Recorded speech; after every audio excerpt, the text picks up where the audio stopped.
the line, kapiling na natin si Cap Angelo Romano Benjola, ang punong barangay nito pong Igualdad, Naga City. Ayan. So yun, magandang umaga po, Cap Angelo. Again, welcome to our program. Si Bombo Kier po ng Bombo Radio Naga.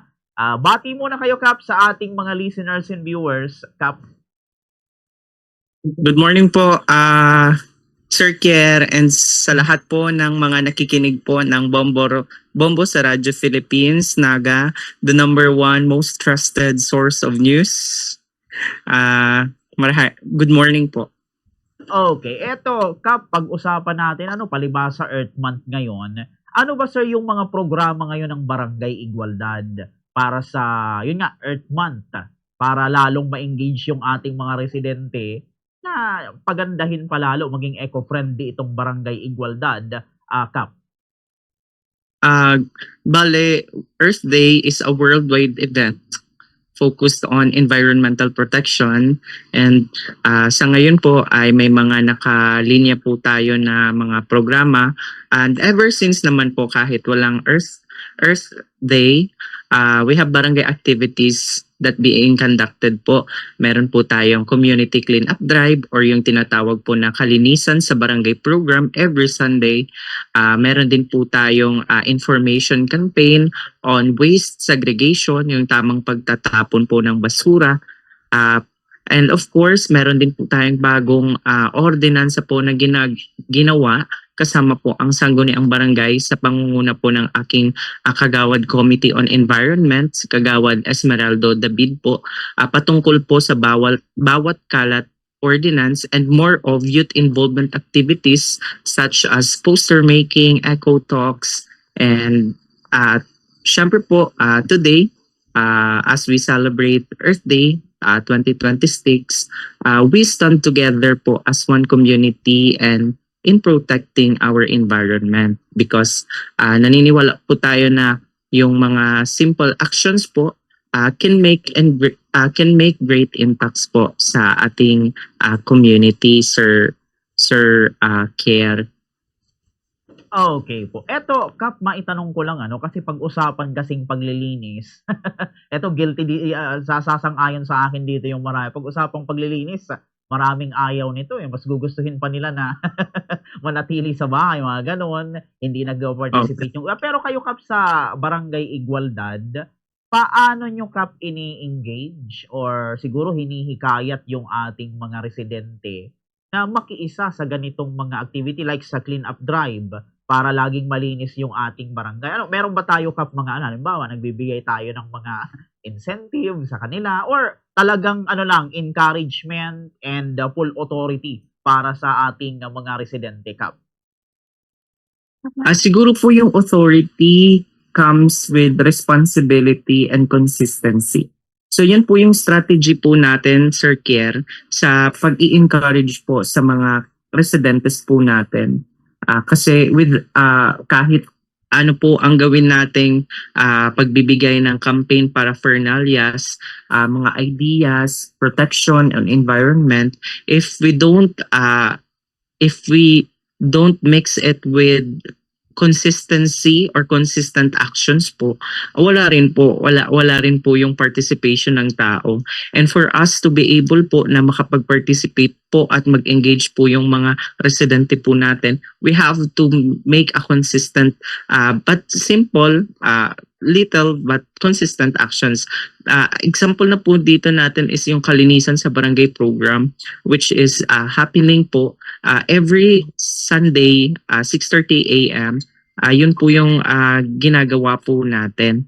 Kaya with that po, yung mga barangay people's organizations po natin, yung mga government organizations po natin, katulad na lang po ng 4Ps, Sanggawadan, Queen, Rabus Organization, Lurk, and many more organizations, and the Tao Gamma Phi Igualdad chapter is talaga pong engaged and actively participating po dito po sa kalinisan natin. Kasi yung kalinisan sa barangay is not just happening in a week. It should be an everyday routine po ng mga karesidente natin. So example po, example ko na lang po ngayon, nagkaroon po tayo ng incident dahil nag-away po yung magkapatid at magkatabi lang po sila ng bahay dahil po sa mabaho at ah, dahil sa basura na hindi po nila ay naasikaso.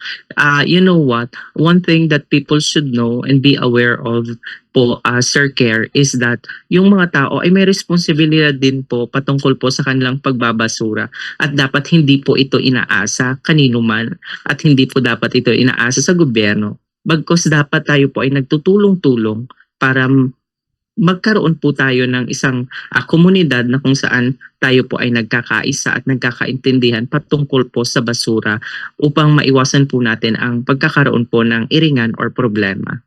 Okay, very well said, Kap. Ito, Kap, bukod sa clean up drive na ginagawa natin, ano, Kap, yung parang long-term solution natin dito, long-term plan para sa, yun nga, sa basura, para lalo pang maging eco-friendly ang Barangay Igualdad, Kap? One, I think, permanent solution is first, make a policy that will last forever. And isang permanent nature po ng trabaho sa barangay ang gumawa po ng ordinansa. So we have a bawal kalat ordinance authored by Kagawad Esmeralda David na nag-uutos at naglalayon po na dapat po ang bawat bahay ay masusi at maayos na isi-segregate po yung mga basura po sa kanilang mga bahay. And of course, may oras lang din po tayo ng pagkokolekta po ng basura. Although we have challenges din po pag tungkol po sa mga garbage collectors natin dahil mababa po ang sahod nila. But we see to it po as a long-term plan. If meron pong ordinansa ang isang barangay patungkol po sa pangangalaga at pagsisegregate po ng basura para sa mas ligtas na kalikasan, ay ito po ay isang long-term plan. Isa po itong permanent policy na kahit sino ang umupo ay naririto po ito at pwede po itong hanapin sa mga susunod na panahon. Bakit hindi ito in-implement sa barangay? So I believe na yung ordinansa ng barangay is very important in the local barangay governance. Dapat ang isang barangay po ay nagpapatupad ng mga ganito pong panukala. Okay po. Ito, Kap, meron ba tayong mga nakakatuwang or mga partner na halimbawa mga agency or mga non-government organization para dito sa mga programa natin, Kap? And sino-sino ba sila, Kap? May mga katuwang po tayo katulad po noon yung Philippine National Police, isang ahensya po ng gobyerno na talaga namang kapag nakipag-collaborate po tayo ay tumutugon. Isa po rito rin ay ang Civil Military Office or yung CMO po. Yung mga militar po ito na nakabase po dito sa Naga City na hinihingan po natin ng tulong or yung company commander po ng infantry battalion po sa Pili Camarines Sur. And of course, yung Committee on Environment and Agriculture po ng barangay, yun po ay isang katuwang rin po natin. Yung Naga City Government po, sobrang katuwang po natin sa pamamahala po ni Mayor Lenny Robredo dahil sila po yung nagpo-provide sa atin ng mga trucks na umiikot po sa barangay araw-araw at kumukuha po ng mga basura po every 4 to 6 a.m. po ng pag-araw-araw po para po sa mga hindi nabubulok at sa mga nabubulok po ay meron po tayong Thursday at Sunday po. Meron din po tayong mga organisasyon under po ng Barangay People's Council. Sila rin po yung mga katulong po natin for consistent implementation of the programs kasi hindi naman po pwede na si Kap ay araw-araw na naglilinis at si Kap ay lingguhan po sa paglinis. Kaya nagko-collaborate po tayo kapag meron po tayong mga gawain. And of course, lastly po yung mga robust organizations, street cleaners, meron po tayong araw-araw na street cleaners na nagwawalis po sa buong barangay po para sa pagpapanatili po ng kalinisan po sa barangay. Okay po. Puntahan natin, sir, itong, yun nga, waste segregation. Dito tayo, sir, sa waste segregation, Kap.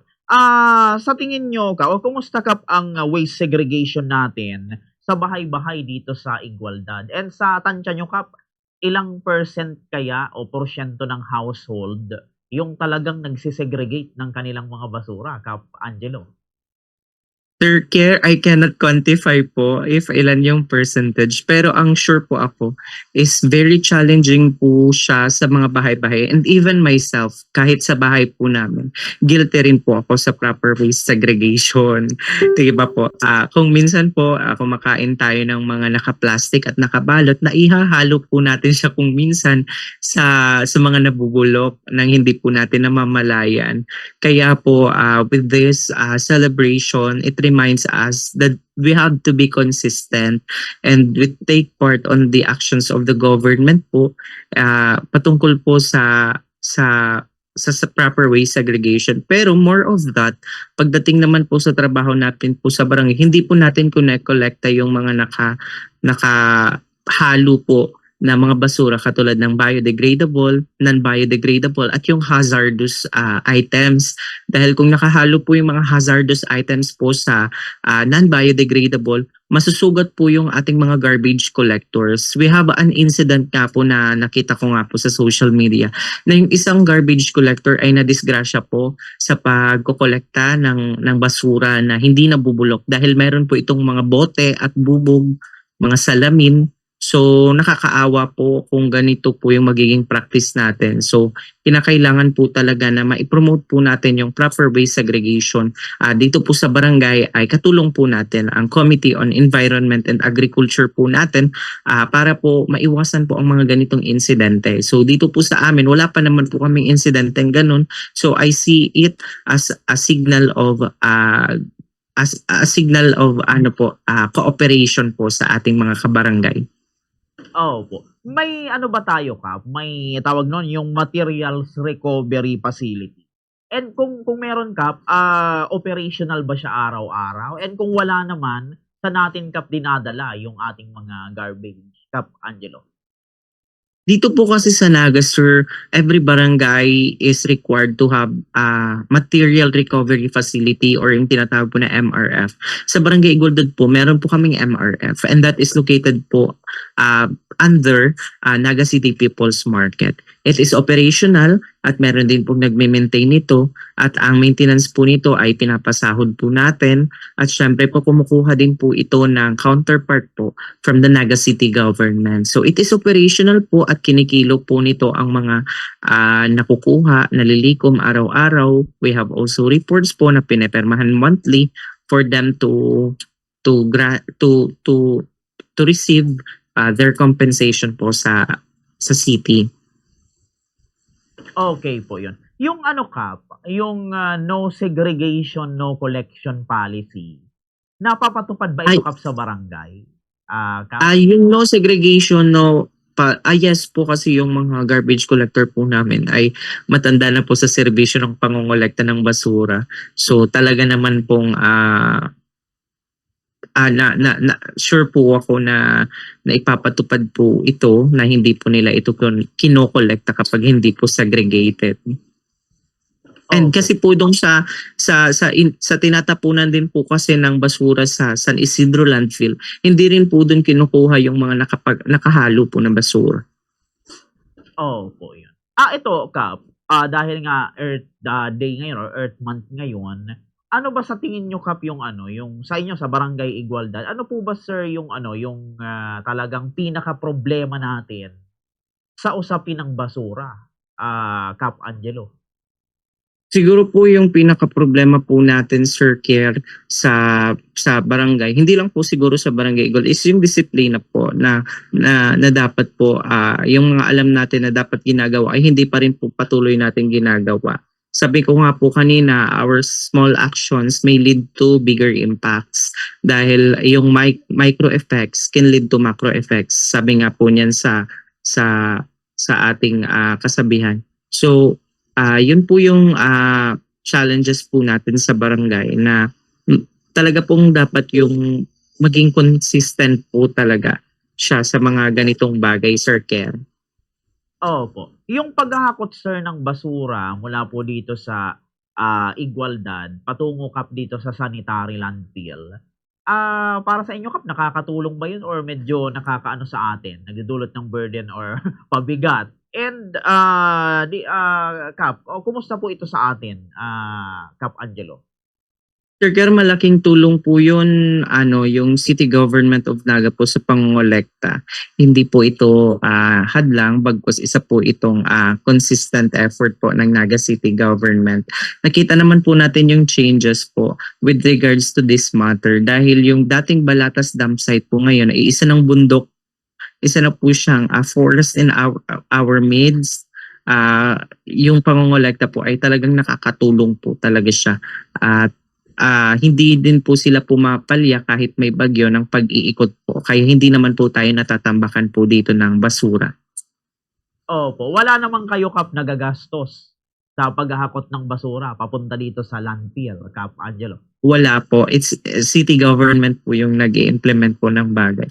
And also po, yung bagay po na yan ay ginagawa po natin ng sabay po na nagtitake po ng resources yung Naga City Government at yung barangay.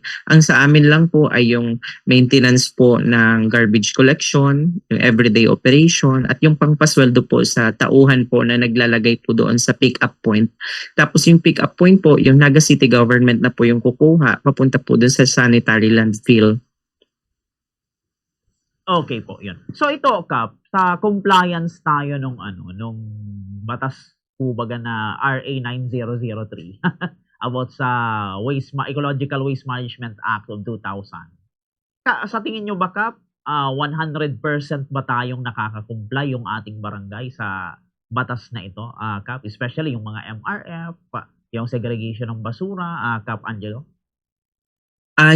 Yes po sir, I am very aware of that policy, pero I cannot attest po na 100%, pero I can say po that we are compliant dahil kailangan po natin maging compliant sa bagay na ito para mas maprotektahan po natin yung kalinisan po sa barangay.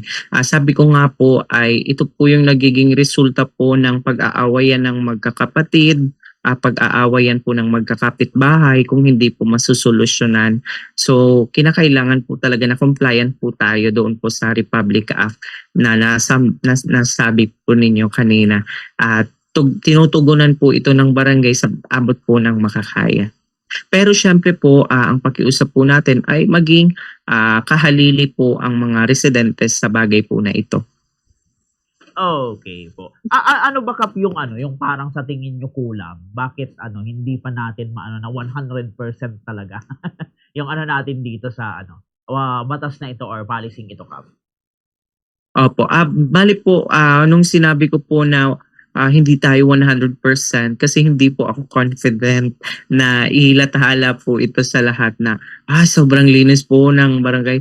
Knowing po na nandito po tayo sa location po ng central area ng Naga City where Naga People's Market is located or situated. So ayoko po na iingat po yung sarili po nating bangko patungkol po sa bagay na ito. Pero I can certainly say po that we are compliant at lahat po ng hinihingi po na serbisyo po sa atin ay naibibigay po natin. Kasi baka kung may bumisita po dito at may makita silang basura, sabi ni Kap 100%.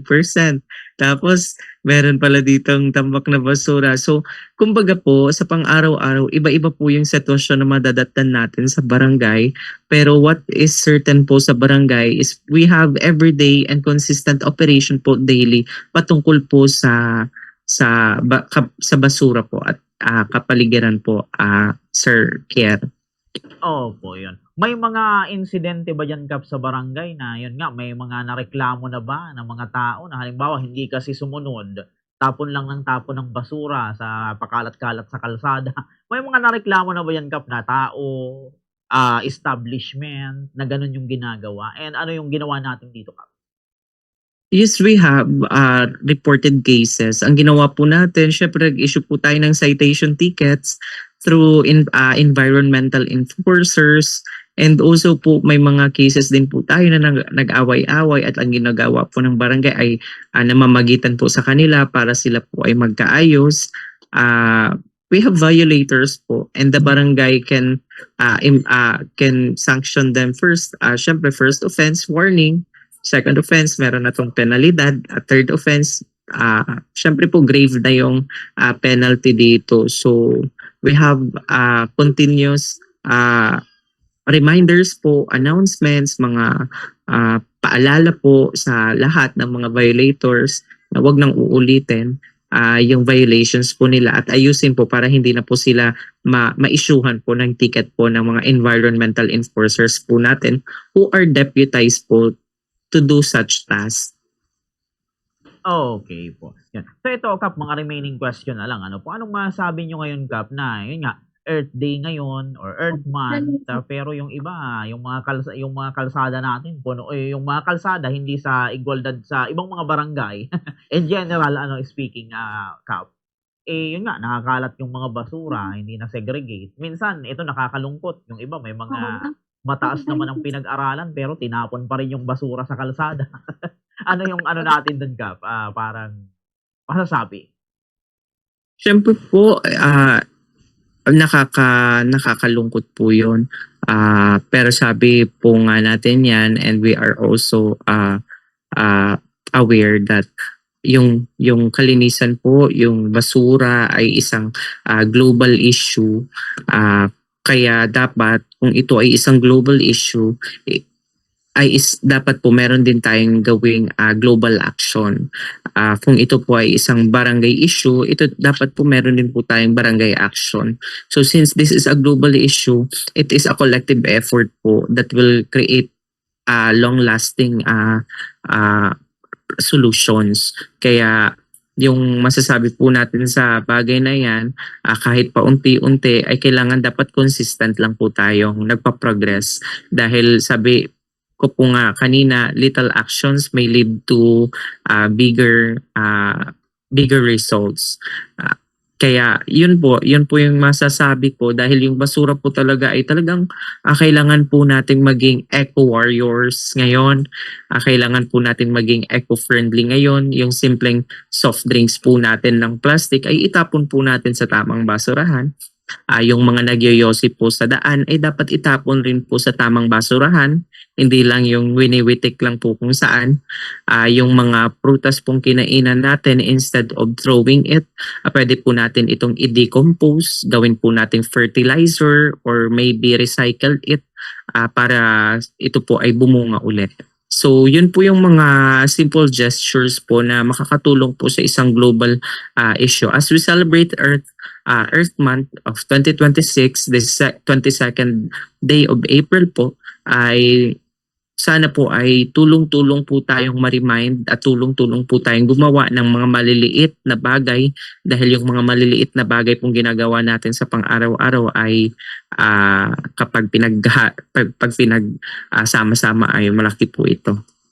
Okay po, very well said, Kap. So siguro, Kap, bago tayo magtapos, siguro ano na lang ang maiiwan nating mensahe or panawagan, Kap, sa mga residente natin na nakakasaksi ngayon sa atin in terms of pagmamanage talaga or matinding disiplina sa pagmamanage ng basura, lalo ngayon na Earth Month or Earth Day, Kap Angelo. Yes po, Sir Care. Thank you very much po for the opportunity para po mabigyan po tayo ng platform for us to amplify po yung ating mga nais at mga ginagawa. Sa lahat pong mga nakikinig, let's be mindful of what we do to our environment dahil isa lang po yung planeta natin.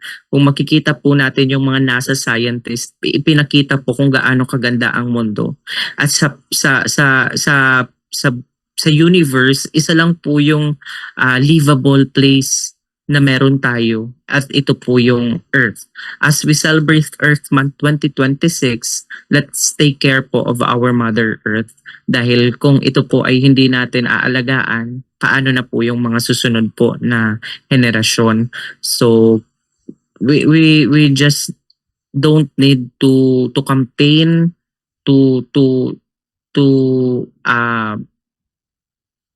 parang mag-issue tayo ng mga different paraphernalias, ang kailangan po natin ay yung consistent actions. Kaya inaanyayahan ko po yung mga nakikinig, especially po yung mga residentes po namin sa Barangay Igualdad, to take part on the Kalinigan sa Barangay program, a consistent program of the Sangguniang Barangay of Igualdad through the directive of the DILG office. Every Sunday po kami 6:30 a.m. At yung mga organizations po natin, yung mga kasama natin. And thank you very much to our allies patungkol po sa kalinisan sa barangay, yung Bicol State College of Applied Sciences and Technology, yung mga NSTP students po from various universities and state colleges. Meron po tayong mga partners, the PNP, the Civil Military Infantry Battalion, yung mga non-government organizations po natin, mga government organizations po natin, at yung mga private sectors po natin na tumutulong po. Happy Earth Day, Happy Earth Month, at sana po ay panatilihin po natin yung mga little gestures, little actions po natin. At uulitin ko po, our little actions, if collected, would create a greater impact po and macro effects.